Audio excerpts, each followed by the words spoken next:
I'm an African-American woman who grew up in the Midwest, in Fort Wayne, Indiana, to be precise. I've been called the N-word. I've been suspected of stealing in a clothing store. I've been underestimated, weighed down by others' low expectations. Yet, I didn't understand the true depth of racism's impact on my life until I researched my family's history.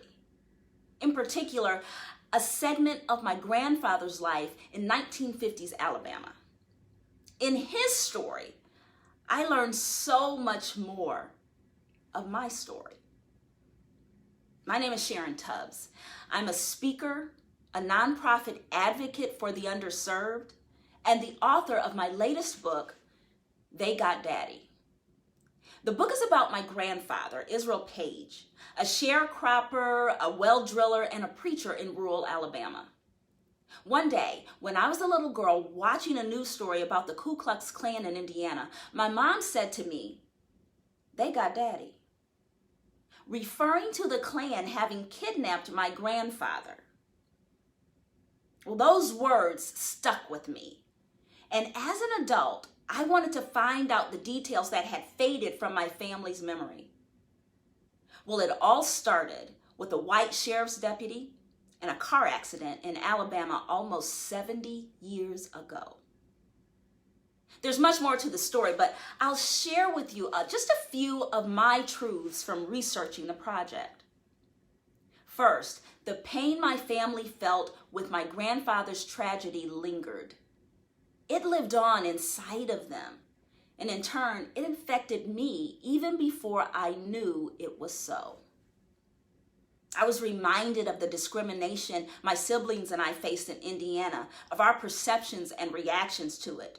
The truth is, racism leaves a disturbing legacy that flows from one generation to the next.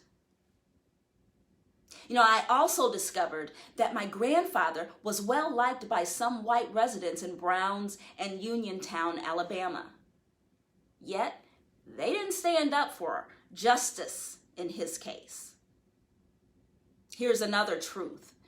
Then, like now, we need allies from all ethnic groups to be intentional about stomping out racism.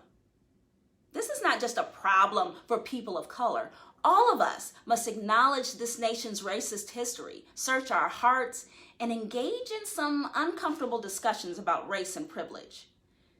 Maybe for some, They Got Daddy will be a good starting point. Finally, this project reaffirmed my thoughts about the power of faith. My grandparents passed down their spiritual beliefs to my mother, who instilled in me the hope for greater things to come, even in the face of life's storms. So even now, I have faith that something purposeful will come from my grandfather's story. I'm believing that those who read it will grow in ways they hadn't expected or imagined. And despite the divisions so prevalent today, I have hope that our diverse nation can truly learn from its past, just like I did.